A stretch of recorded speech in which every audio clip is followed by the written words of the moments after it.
Hi, everyone. Good evening. I'm Professor Nancy Sinkoff. I think all of you know that, the academic director of the Alan and Joan Bildner Center for the Study of Jewish Life and professor of Jewish Studies and History here at Rutgers. Tonight is, alas, the third session in our virtual mini course, Racial Passing, Efforts to Belong and Assimilate in the United States, primarily, as you all know, through literary texts. And tonight's session focuses on the work of Nella Larsen, and our scholar will tell us more about that in a moment. The title of today's session is Blacks, Jews, and Racial Passing. You all know the ground rules, but I'll repeat them. This is a webinar format. All of you are muted. If you have a question, don't raise your hand, meaning don't raise your virtual hand. Please put the question in the chat. I am moderating the chat and I will look at the chat and I will consolidate the questions to pose them to Professor Ramon. Closed captions are available on your screen. Click on captions or on the three dots to enable captions on your screen.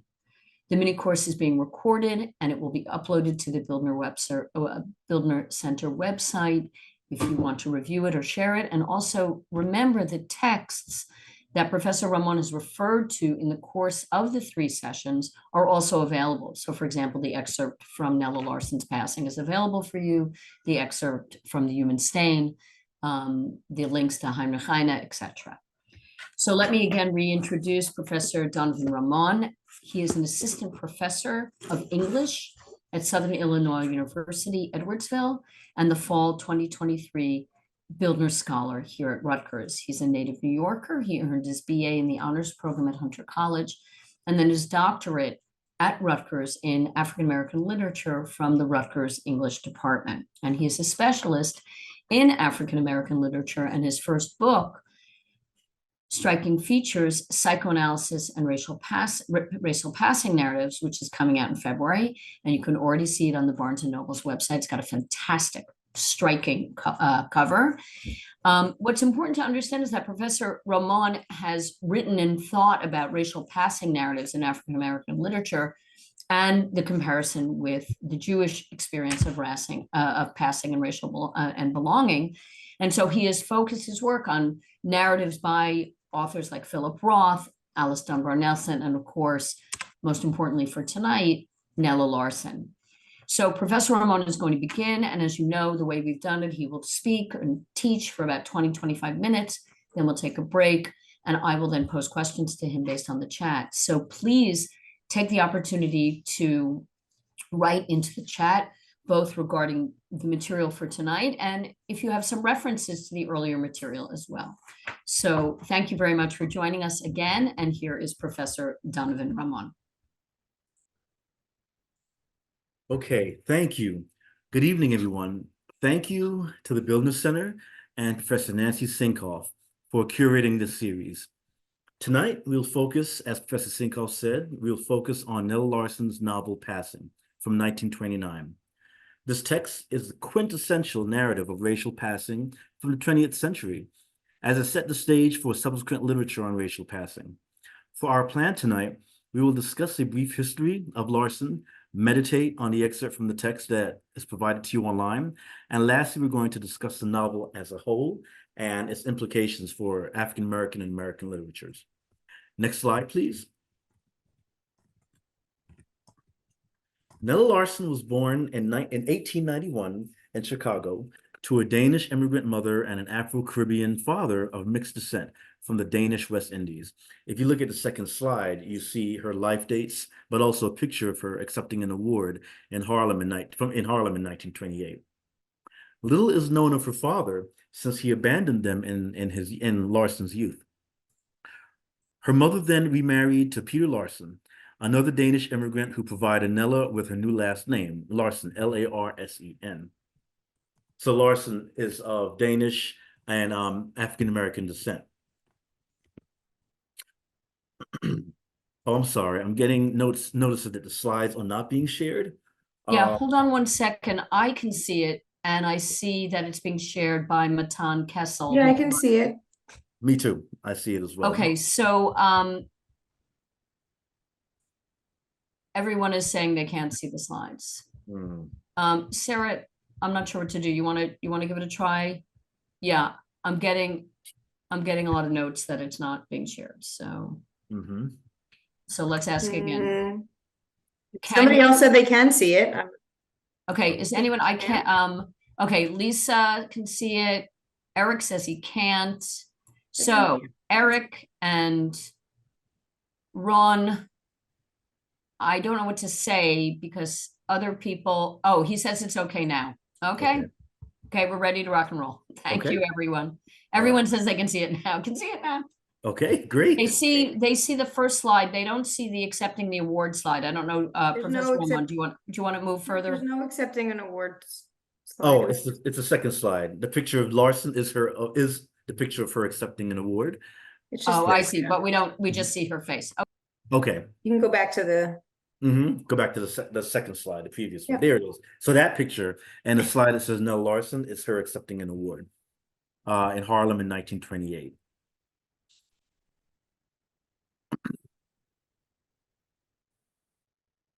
After her mother and stepfather, after her mother and stepfather married, they had another daughter, and then which meant that Larson stood out as the only dark-skinned member of her white-looking family. She faced a lot of discrimination as a result and did not have a lot of interactions with African Americans for a few years. This changed when she attended Fisk University from 1907 to 1908. So she was only there for one academic year. Fisk University is an historically black college in Nashville, Tennessee. After being expelled over a dress code violation, she enrolled at the University of Copenhagen from 1909 to 1912. After that, she returned to the United States and enrolled in Lincoln Hospital's nursing school in New York City, the Lincoln Hospital that's in Bronx, New York now. At Lincoln Hospital's nursing school, she became a nurse. She then returned to the South to work as a nurse at another historically black college in HBCU, Tuskegee Institute, which was founded by Booker T. Washington. At Tuskegee, she became the head nurse of its hospital, and the hospital itself served the predominantly black population. In 1921, she returned to New York City and volunteered as a librarian at the Seward Park Library in the Lower East Side, which served a predominantly Jewish population.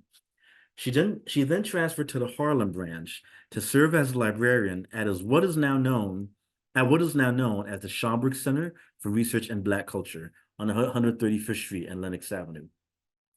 In 1925, she took a break from her work as a librarian to begin her creative writing career. It was also during this time that she met other Black writers in Harlem who encouraged her to write. So I've given you extensive information about her background to show that Nell Larson in the first couple of decades of the 20th century really navigated life on a color line between her Danish identity, between being with Blacks and being with Jews. Navigated her life on a color line from Europe and University of Copenhagen, in New York City, and in the South. And I bring that up for a reason. I share these details of Larson's life because they informed her depictions of race in her novels. She was able to navigate between multiple worlds as an adult, including personal and professional relationships with Blacks, Jews, Danish folks, and others. She certainly passed herself at various points. For instance, in a letter to a friend, she wrote about sitting in a segregated restaurant in Murfreesboro, Tennessee. Specifically, she bragged about receiving lunch despite being in the Jim Crow South. She said, "I ordered food and I got it," underscore under got it. "I ordered food and I got it," she wrote to her friend. Her first novel, Quicksand, from 1928, is largely biographical, while her second novel, Passing, from 1929, includes some biographical elements therein. Yet Larson's novel is far more compelling when we engage it as fiction instead of autobiography. Next slide, please.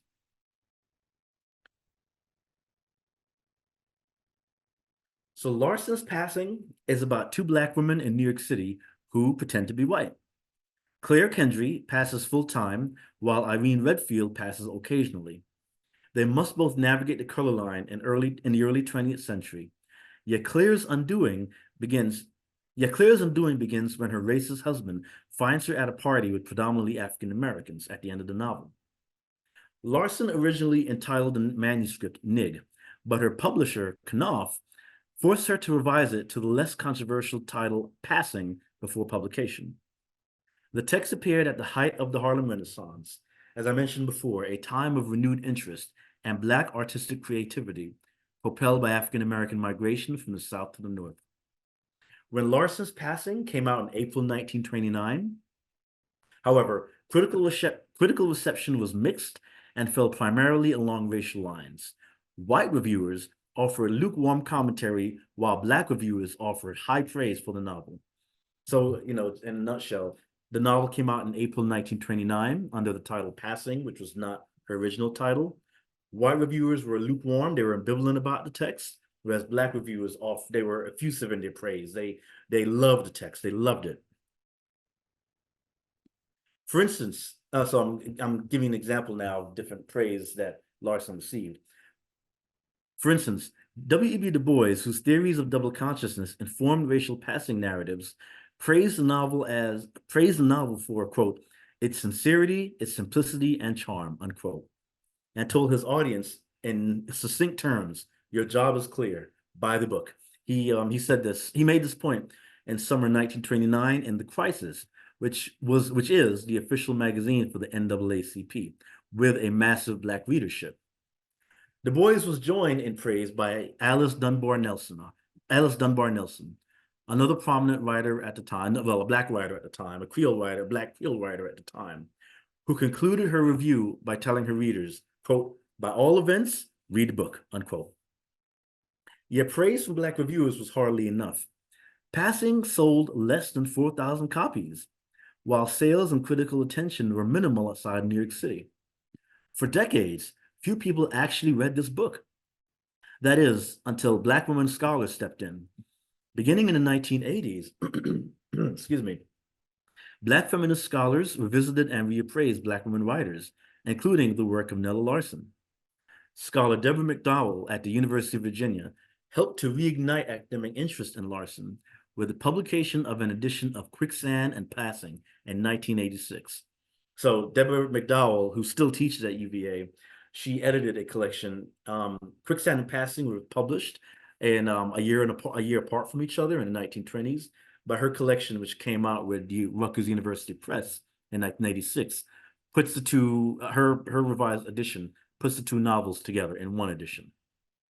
This new edition introduced new generations of readers, especially college students, to Larson's novels and offers important scholarly commentary on these books.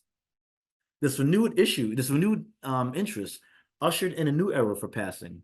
McDowell joined other major scholars, including Judith Butler and the late Cheryl Wall at Rutgers University, who inspired modern readers to reread Passing. From discussions of race and sexuality to class and gender, the novel's latest readers make something very clear. Passing had many layers.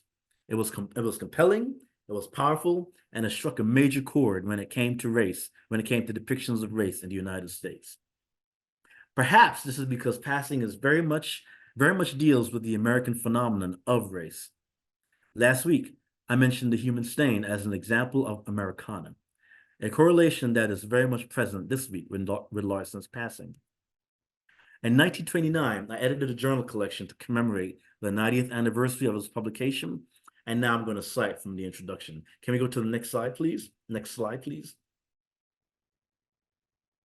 So in this slide, you see the image here is from the collection Passing and Quicksand, edited by Deborah McDowell, which came out in 1986.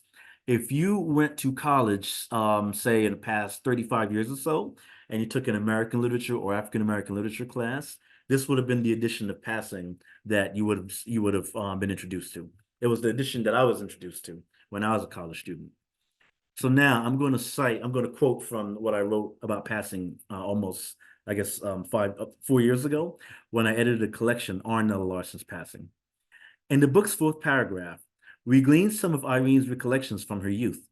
She remembers Claire as a, quote, pale small girl sitting on a ragged blue sofa, sewing pieces of bright red cloth together, unquote. She invokes the colors of the American flag here, red, white, and blue, to not only describe her memory of Claire, but also to highlight the importance of passing to the American tradition. Similarly, when Irene looks at Claire at a tea party, she drops and breaks a cup, rationalizing that it was, quote, the ugliest thing that your white ancestors, the charming Confederates, ever owned, unquote. The broken cup is a Civil War artifact, thus symbolizing the United States division as a result of the war. These subtle references to America in the text remind readers that passing, like the Civil War and like race-based slavery that led up to it, is conspicuously American. The excerpt from today certainly makes this all explicitly clear, offering us a brief glimpse into the importance of the novel through the worlds of Claire and Irene. On the surface, the excerpt that we read for today is a scene of women having tea, yet their conversation soon morphs from lighthearted to dangerous, and highlights multiple images and themes that we are forced to grapple with. This scene comes from the third section of the first chapter. From the start, we notice something is amiss. For one thing, the weather is foreboding. You know when you hear ghost stories and they often start with, it was a dark and stormy night, to set the mood for the scary activity or activities that will go on? Well, in fiction, descriptions of unpleasant weather foreshadow, or in other words, predict ominous activity. In the opening lines, here's what we learn. Let's go to the next slide, please. I'm going to read from the opening of our reading selection. On Tuesday morning, a dome of gray sky rose above the parched city, but the stifling air was not relieved by the silvery mists that seemed to hold the promise of rain, which did not fall. To Irene Redfield, the soft, foreboding fog was another reason for doing nothing about seeing Claire Kendry that afternoon. So, here's what we learned. The sky is gray, the city is parched, the air is stifling, and the rain is about to fall. As a result, Irene Redfield wanted to do nothing today, but something is amiss with her too.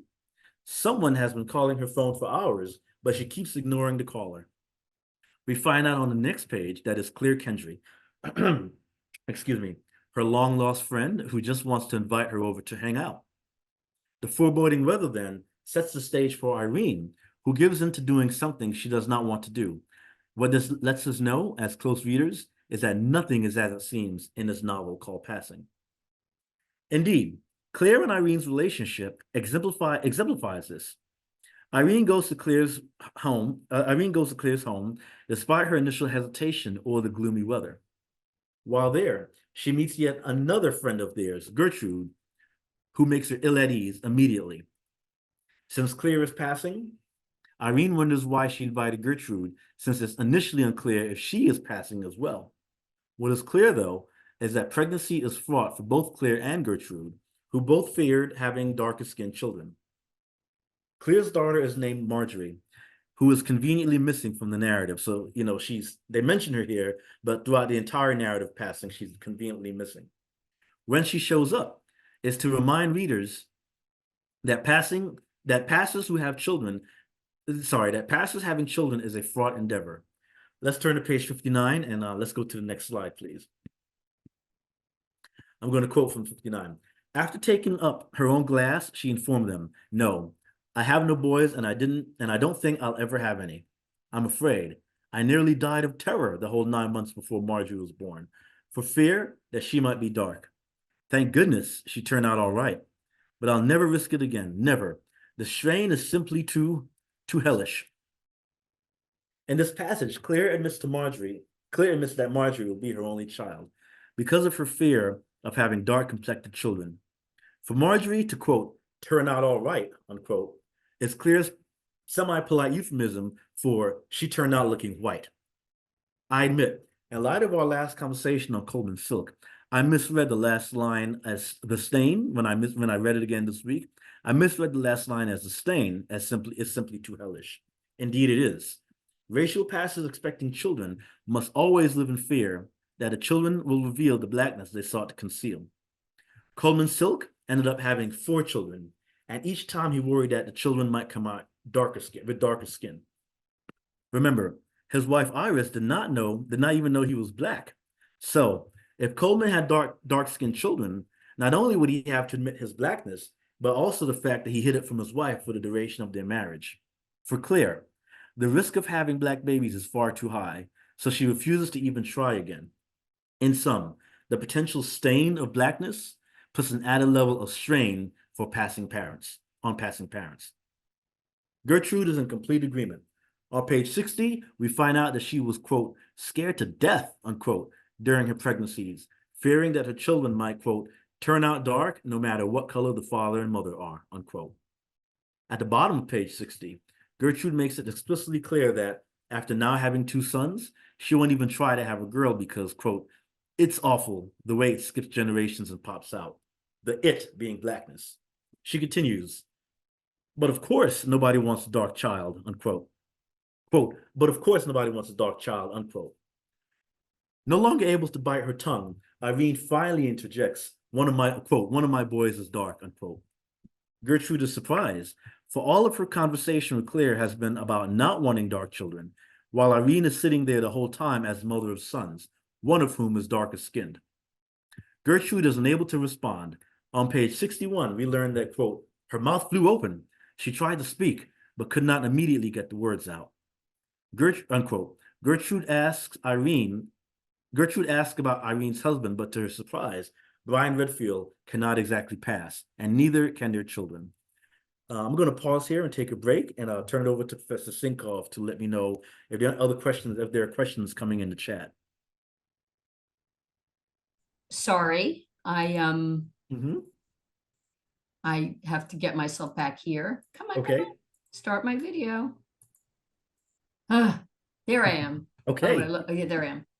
So, you said that Coleman Silk, so one of the similarities or the comparisons between Philip Roth's understanding of Coleman Silk's racial passing and Nella Mhm. Larsen's, which itself is fascinating. So, Roth is a white Jewish man. Nella Right. Larsen is a light-skinned, Mhm. relatively light-skinned, racially mixed person of Mhm. Dutch and Caribbean ancestry, which, by the way, for our listeners, it's really critically, this is one of these historically contextual things that's so extraordinarily interesting.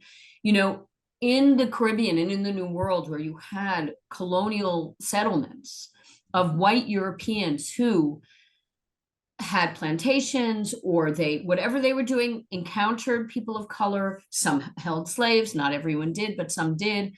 And we know there was lots of racial mixing, and how one would understand race and the color line in these Caribbean colonies is often very different than how Right. you would understand the color line in the old world, e.g. Europe, or when those descendants ended up in the United States after the Declaration of Independence. So you should just be aware that there's always been racial mixing. It's coded differently in different places. So because you highlighted Nella's background, which I think I knew, but I had forgotten that she had Dutch ancestry as well. But going back to Coleman Silk, it's fascinating that Roth knew that a passer, if that's the right term, would be kind of terrified about being exposed by the child. Right. So that's and that Nella and Irene and the other friend who's Gertrude all have that, and until the baby's born, Right. it's just because genetics outweighs the social convention of passing. Absolutely. Always. So, do you have any other examples of in your your knowledge of racial passing narratives? Is this something that you see in other books as well? Absolutely. So I referenced Alice Dunbar Nelson a few minutes ago. Right. She, for those of you who know Black literature, she was the wife of Paul Laurence Dunbar, who wrote the poem "We Wear the Mask." Okay, I mentioned Alice Dunbar Nelson because she was of Creole ancestry from Louisiana, from New Orleans, and her short story, "The Stones of the Village." It was written in the first decade of the 20th century, but it wasn't published until 1988 when her creative writing was found.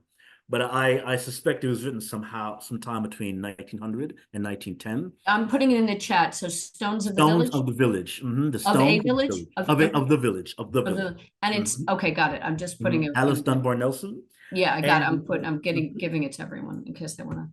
the main character, Victor, he too has, and so the novel, it's a short story. It published in the first decade of the 20th century, but it takes place in the latter half of the 19th century. So the context is after the Civil War, New Orleans, late 19th century. Victor too is petrified because he's a racial pastor who was petrified of having darker skinned children. He's Right. petrified. And eventually he becomes a father. His skin is not dark skin. His son's skin is not dark skin.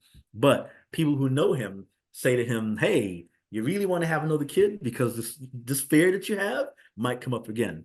You know, it may not be a fear next time. Every time somebody who's racially passing decides to become a parent, the fear pokes his ugly head, the fear of the kids revealing complexion. And so that Alice Dunbar Nelson's short story predates Nella Larsen's passing by 20 years. And of course, we saw the Human Stain from last week, from 2000. And there are many other examples of racial pastors who are petrified of having children for fear that this complexion would reveal their blackness, what they try to keep hidden for so many years. So someone has a question, then I want to make another reference to sort of the physicality of Jewish passing in a second. But so another question I have for you, did you notice is the concern only with, quote, skin color, or is there, she has boys and they're talking about girls. Do you think, does gender play into the concern about skin color? Like, is it better for a boy to be dark-skinned, light-skinned? I mean, do you see that in the novels? What I found throughout looking at so many passing narratives, typically it's women who pass. Women are the ones who pass typically, which means that when mothers are pregnant with girls, they assume or they hope for a lighter complexion, because a lighter complexion makes it easier for their daughters to pass. Right. Whereas for boys, they're a little bit more ambivalent about it. For girls, they would prefer girls having lighter skin tone. And that also taps into a long history of the United States telling Black girls that if you are lighter, you are prettier, quote unquote. That if you have lighter skin, you are prettier, you can advance socially, you can advance economically, etc. Right. So yes, there's certainly a gender dynamic there. Right. That phenomenon, I think you see also in Latin America too. Whiteness, whiterness is, to use Honda's phrase, it's a certificate to admission. Absolutely. White society, right? Yes, absolutely. And in Latin America, of course, that's where I trace my matriline. The complexion is also linked to hair. So having good hair is a racially tinged phrase to having lighter complexion, lighter skin. No, hair, hair is very important. Margot Jefferson, I think you and I have talked about that, and I'll tell everyone here, Margot Jefferson's really brilliant memoir, and I'm putting it into the chat, which is called Negroland. She has a whole chapter on hair. So you have one question here, is someone wanted to know, someone commented South Africa complexion. Right, yes, that's another powerful example. Right. So someone has a question, what happened if a child was born to a passing family and was deemed, quote, too dark? Yes. Do we know what do families do? In fiction, so a lot of my research is on racial passing narratives that are fictional. Right. And in fiction, there are no examples. I did not come across any examples of kids who came out darker skinned, which means that people who are writing about passing were so concerned about it, let me say it differently. The characters who were passing were so concerned about that they couldn't even conceive, or the authors couldn't even conceive of portraying characters with darker skin. So in fictional iterations of racial passing narratives, they do not exist because having darker skin would complicate this whole process of racial passing. When it came to folks who were passing and wrote autobiographies, such as Anatole Boyard, who I mentioned last week as a potential inspiration for Coleman Silk, both his kids came out lighter skin. In his memoirs, he did not make reference to any fears he may have had about having darker skinned children, but it makes sense he wouldn't have, because to admit that fear would mean an admission of passing as well. Right. So, you and I have talked about this, and I'm just going to throw it out to our audience. We've talked about this whole question of shame, Right, how that right. plays and psychologically Mhm. into this. Mhm. Okay, so let's continue. Okay, Yeah, thanks. okay. So I'm back at the conversation, this very awkward scene of Claire, Irene, and Gertrude. It's very weighted, it's very tense, it's very awkward and heavy because they're trying to navigate race, even though they're all three of them are light-skinned Black women who have passed at different points in the narrative. After seeing this conversation go left, Claire tries her best to redirect it by asking about another friend, Claude Jones. This topic doesn't ease the tension at all, but certainly adds to it. I'm going to refer to page 62, the passage of Claude Jones. At that, so I'm in the middle of the page, I'm on the middle of the page. At that, Gertrude shrieked with laughter. Claude Jones, and launched into the story of how he was no longer a Negro or a Christian, but had become a Jew. A Jew? Claire exclaimed. Yes, a Jew, a Black Jew. He calls himself. He won't eat ham and goes to the synagogue on Saturday. He's got a beard now, as well as a mustache. You'd die laughing if you saw him. He's really too funny for words. Fred says he's crazy, and I guess he is. Oh, he's a scream, all right, a regular scream, and she shrieked again. Claire's laugh tinkled out. It certainly sounds funny enough. Still, it's his own business if he gets along better by turning, and then the sentence stops. Claire and Gertrude thus laugh at Claude relinquishing his Black and Christian identity in favor of being a Black Jew, as they call him. Irene is more serious, though, saying on page 63, quote, "It evidently doesn't occur to either of you or Gertrude, either you or Gertrude, that he might possibly be sincere in changing his religion. Surely everyone doesn't do everything for gain," unquote. Not only does she defend Claude, who is not there to defend himself, but she also makes a backhanded comment on Claire and Gertrude as well, who also remain calculated as racial passers. She's saying that Claude might have changed because he wanted to, and not just for gain, an area that preoccupies Gertrude and Claire, as this conversation attests. Let's unpack the scene a little bit more. The two racial passers are the ones who are the most shocked that Claude Jones is now a, quote, Black Jew, unquote, as though they are the only ones who can create new identities for themselves. Claude went through a religious conversion, which is hardly a laughing matter. His details in the narrative are scant, so it's hard for us to speculate as to why. But it's easy to see that Claire and Gertrude do not take him seriously at all. The scene also recalls Coleman Silk, who we talked about last week in the context of The Human Stain. He was an African-American man who passed as Jewish. Yet Roth himself said it was just a convenient choice for Coleman to pass in this way. Instead of passing generically as white, Coleman opts to pass as Jewish just because it was easier. It was an easier identity given to him by his coaches, by his boxing coach, as well as in order to appease his wife, who he eventually marries, Iris, who's a Jewish woman. To underscore that passing as Jewish was just an option for him, Coleman didn't observe many of the rituals other than having the Kaddish recited at his funeral. In Claude's case, we learn that he does observe some of the rituals, including going to the synagogue and having a beard. Claire and Irene think this is funny. Again, they scoff at him as a Black Jew, quote unquote.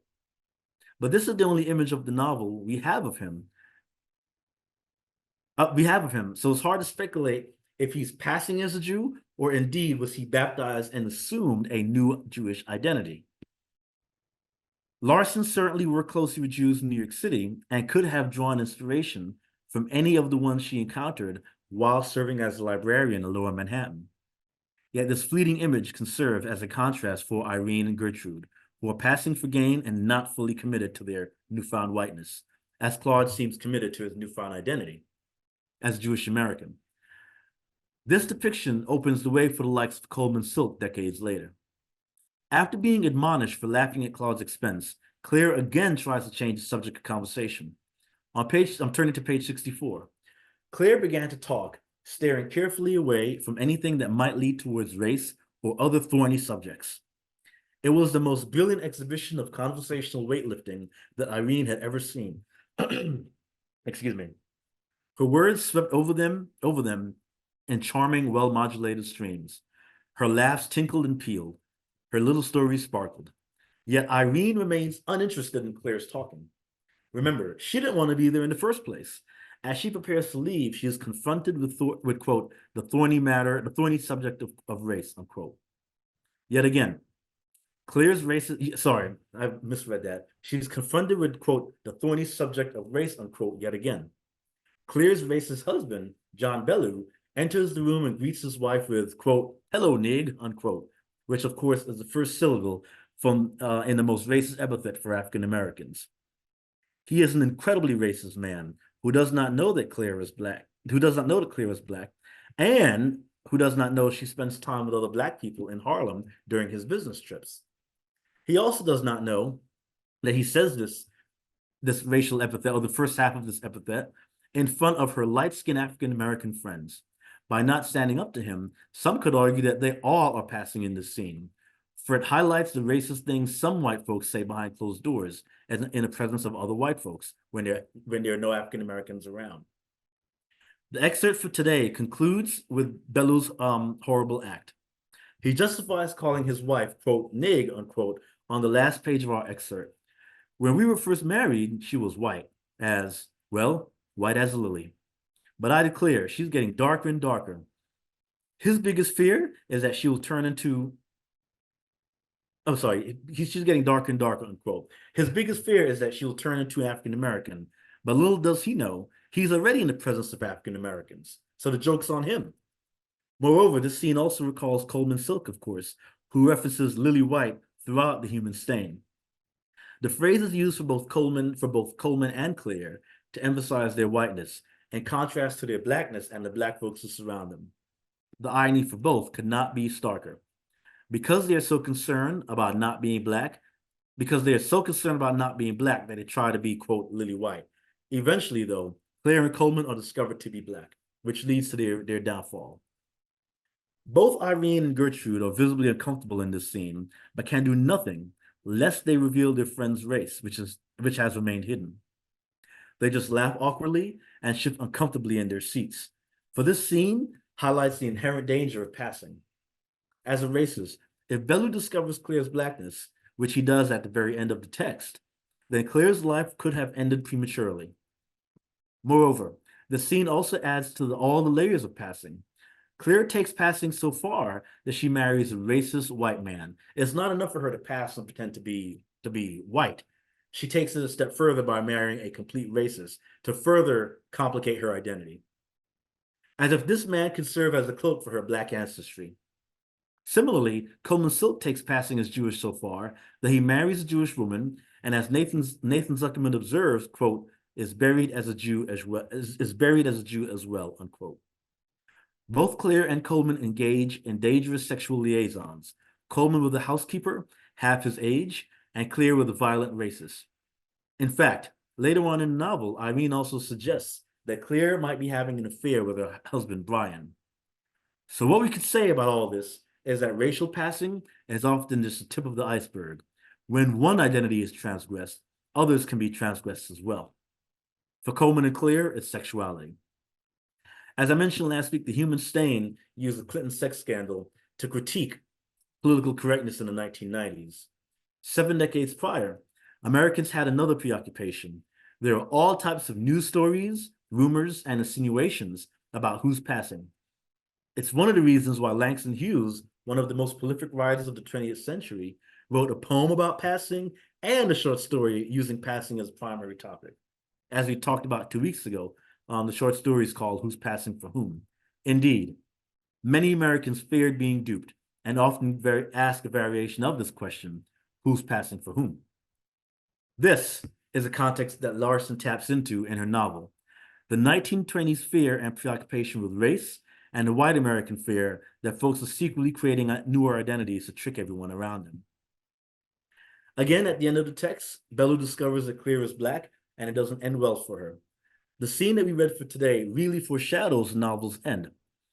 The novel as a whole presents us with questions about race, ethnicity, movement, and what to make of Claude Jones, who is derided for his Blackness and his Jewishness.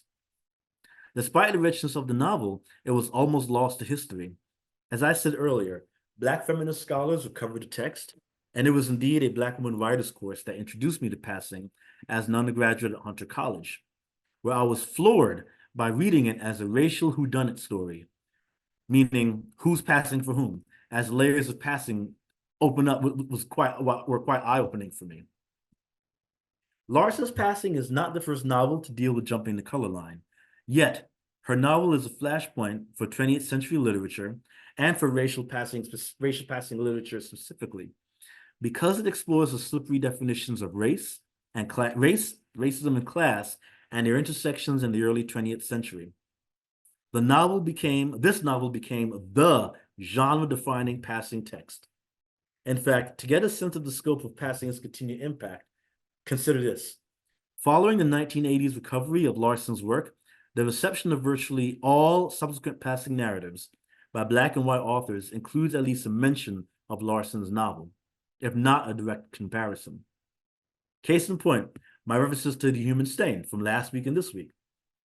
Passing offers us a nuanced and probing look at the color line, which expands the contours of racial passing, the concept, while exposing race as a social construct. It is no wonder, then, that the novel went out of print in the United States for several decades.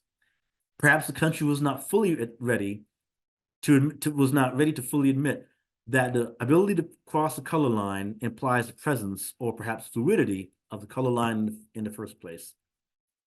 Given the complexities of the text, I admit I was a bit surprised to learn that it languished in obscurity for decades, and equally surprised when I learned what happened to Larson after the 1929 publication of Passing. In 1930, Larson was accused of plagiarizing sections of a short story she published entitled Sanctuary. Yet the allegation of plagiarism didn't stop her from becoming the first African-American woman to win the prestigious Guggenheim Fellowship later that year, in 1930. After Larson's marriage ended later that decade, she stopped writing and returned to nursing. She never published anything else and died in obscurity in 1964. In 2018, not only did she finally get a belated obituary in the New York Times, but Penguin Classics reissued Passing to coincide with Black History Month in February of that year. This ushered in the most recent resurgence of interest in Larson and her writing, and introduced modern readers to her work. This was also the year that media outlets reported that Rebecca Hall would make her directorial debut by adapting a film version of Passing. Can we go to the next slide, please? Indeed, the cinematic version of Passing premiered in theaters in October 2021 and on Netflix the following month. Shot in black and white, the film maintains strict fidelity to the novel, including its ambiguous ending. This is hardly the first film that adapts a passing novel for the silver screen. Gentleman's Agreement, Imitation of Life, The Human Stain are just some of the films about passing that were made prior to 2021. Yet this film, Rebecca Hall's adaptation of Nella Larson's Passing, struck a chord in the 21st century. Critics unanimously praise it. The director and characters won awards from the Chicago Film Critics Association, the New York Film Critics Online, the National Society of Film Critics, among others. However, the standard bearer of cinematic praise comes from the Academy Awards, which recognize Hollywood's best movies each year. Rebecca Hall's Passing did not garner any Oscar nominations, which is surprising given all the acclaim the movie received beforehand. Others might assume that this is typical of Hollywood. Those golden statuettes are often awarded to Black movies that are rooted in stereotypical images of slavery, violence, and the white savior complex. Passing tells a more complex and powerful narrative about resisting racial norms using a lighter complexion. It was powerful enough to garner the attention of Barack Obama, who faced some of the same issues as the protagonist. In 2021, he placed the movie Passing on his annual list of favorite films. Why then, after almost 100 years after its publication, does a novel and movie version of Passing remain so popular? Again, I think it's because Passing deals with issues that are distinctly American, specifically the American fear of being deceived over racial identity. As I mentioned in previous classes, the United States was founded on ethos of freedom and independence, and racial pastors run with these ideals, seeing themselves as free enough to create new identities for themselves. This is the ideal ideal country to pass in, since race and ethnicity continue to define us. It's no wonder then that some African Americans choose to pass or that some Jewish Americans choose to assimilate. For each of these strategies allows racial and ethnic minorities to better situate themselves within this country. Other strategies, including conversion and name changing, also allow for the creation of newer identities, but it's passing that concerns most people because they fear being completely duped. Racial and ethnic passing prove the seemingly rigid American boundaries are far more fluid than we have been taught to believe. In conclusion, of course, the problem of the 20th century is a problem of the color line, is what W.E.B. Du Bois said in 1903. Yes, racism was codified through Jim Crow laws, while anti-Semitism was also pervasive throughout the 20th century. And today, racism is no longer legal, but still pernicious and pervasive. Similarly, anti-Semitism continues as well. I'm disheartened that Blacks and Jews continue to face so much hatred and ignorance. As long as these things occur, efforts to navigate racism and anti-Semitism will persist, and works such as Passing and The Human Stain will continue to strike many chords in their exploration of race, racial boundaries, and what it means to be an American. Thank you. Thank you so much. I'm going to come here. Whoops. So, someone says regarding Jewish assimilation or passing, it seems like someone Jewish would be more likely to want to pass for a non-Jew than vice versa. But did you come across any examples where, well, I mean, gentleman's agreement obviously is the great example, but of non-Jews wanting to pass as Jews? Other than The Human Stain, Coleman Silk, I have not come across any examples. I'm sure they're there, but certainly not in examples from African-American literature that I've come across. Right. I mean, I think that there are cultural moments. It's not exactly passing, but what you do notice is there are moments, just like you've talked about proximity to Blackness. And when Blackness is perceived as something cultural that people want to trade on, that people, white people or people, non-Black people, will adopt the style of a Black, clothes or speech patterns or, but they don't really pass, but they want to sort of culturally, quote, appropriate. And I think you can find examples. I mean, I don't know, I can't think of it offhand, but I'm just talking to our audience here, where there have been moments, seemingly brief right now, it seems like not a great moment, but when Jewishness was cool, seen as a ticket for certain kinds of involvement, maybe professional mobility or in the arts or in Hollywood. And you would have, you see the way Yiddish is often used by people who don't know it as a language, to kind of code that someone kind of gets Jewish parlance. It's not exactly passing, but it's where non-Jews would use Jewish language to show that they get it, and you see that. And then sometimes those words actually enter the American lexicon. I'm thinking like, of chutzpah. What? Chutzpah. Right, like chutzpah, right? Yes. And which Coleman Silk said last week when he was called out for being racist. He said it's just pure chutzpah. Right. So that's a great example, right? Yes. I mean, of course, Donovan, Professor and Ramona and I talked about the miscasting of Anthony Hopkins, this great Sir Anthony Hopkins as Coleman. I mean, they could have found so many different people, but here he is so clearly not Jew. They could have found any number of actors. If you want to see, Steve Buscemi in the brilliant movie Norman plays a rabbi, and he's just pitch perfect. So that was just a crazy casting choice.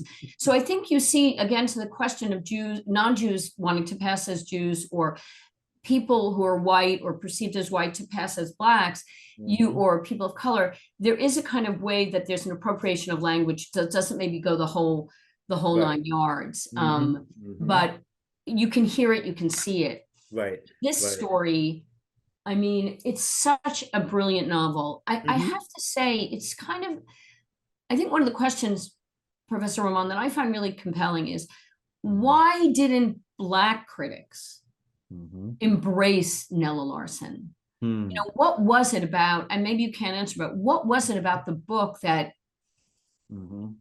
meant that they couldn't champion it? I mean, I think it maybe because it was too painful. I don't know. What was it? It could be, I think you're on something. It could be too painful. I can tell you that the year after this book was published is when Larson faced plagiarism accusations because of the short story Sanctuary. So after Who was, 1930, can I, who was she? She was accused of plagiarizing from someone and putting into Sanctuary. yes, mm-hmm. Who was the, I don't remember the author's name. uh-huh. Aldous. It was a European. I know it was a white European author who accused her of taking ideas from her work and putting it in a Sanctuary, a short story. So after 1930, Larson really fell off, and nobody really rocked with Larson. Nobody really wanted to mess with her or hear what she had to say. Mhm. Why she didn't receive a lot of criticism outside of few folks. Like I said, the novel only sold 4,000 copies, usually in and around New York City in 1929. I think it was too painful. Um, I think that when it came to matters of race, this was the Harlem Renaissance. Folks absolutely wanted to see depictions of blackness during the Harlem Renaissance, but this was a painful iteration of blackness. This was somebody who reneged on their blackness, who turned their back on their blackness and wanted to embrace the white ethnicity or a white background. Mhm. And I think that's why. I think that's part of why Black critics didn't embrace her. Wow. Outside of Du Bois, who's super powerful, and Alice Dunbar Nelson, a few other folks praised her, but by and large, they said, we like it, but it's also too painful to read. Is the accusation, and this gets used Mhm. at Jewish literature and at Jewish Mhm. individuals, of being a self-hater? Is that Mhm. vocabulary that's used Mhm. among Black critics and others about characters like Yes. that? I see. Hmm. A Right. self. There's so many terms. Some I can't say on a screen on a call like this, but Right. one is self hatred. Yes. Others could be seen as Uncle Tom. So Uncle Tom's, right, of kowtowing, course. yeah, kowtowing to white America, pretending to be white. Right, right. Um, racial trespassing. That's a term I saw a couple times. Oh, Trespassing the boundaries of race. mhm. And that phrase, of course, these are all pejorative terms, but trespassing is very interesting to me. A lot of times when I look at passing narratives, they are moving throughout different locations, Right. typically throughout urban environments. Even with passing, the book for tonight, it starts in Chicago and goes to Harlem. Two northern, big northern cities. And I would argue, as I said before, that passing can mainly occur in environments like New York City and or Chicago. The more people around, the easier it is to hide. You're able to obscure your identity with more folks around you. Right, right. Mhm. Well, I want to tell everyone that there are some other themes that are very similar. And I know this because I've learned from Professor Ramon's scholarship.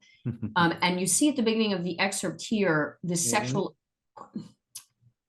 some kind of sexualized interchange between Claire and Irene. Right. And Tension, maybe the sexual tension between them. central tension. And Mhm. and you've pointed out also in The Human Stain, there are Right. what we call homoerotic Hmm. issues. So Hmm. I think for our readers, first of all, I will hope that you will go back and read, we're both professors. We hope you will both go back, you will all go back and read The Human Stain. You Hmm. will read Passing, you will look at Langston Hughes, and you Hmm. will then revisit the class and see all the things that perhaps are new to you. I can Hmm. tell you, Roth, for those of you who know him, is a kind of percussive writer. It kind of hits you over the head, but still the Right. character development is extraordinary.